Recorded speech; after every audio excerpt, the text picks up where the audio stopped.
ইসলামী দল তার ইশতেহার পড়ে দেখেন, সেকুলার দলের ইশতেহার যেমন হয় ওই দলের ইশতেহারও তেমন।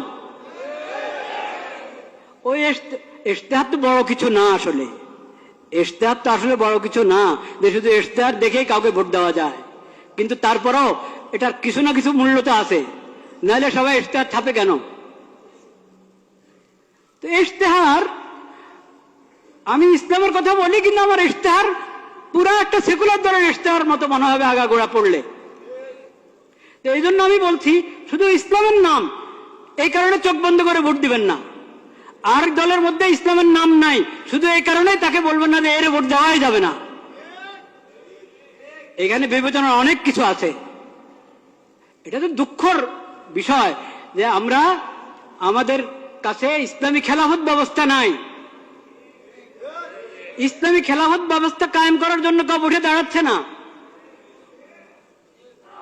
এটা তো দুঃখের বিষয়, কষ্টের বিষয়। সেই কষ্ট তো আছে, সেই ব্যথা আছে, সেজন্য আমরা ব্যথিত।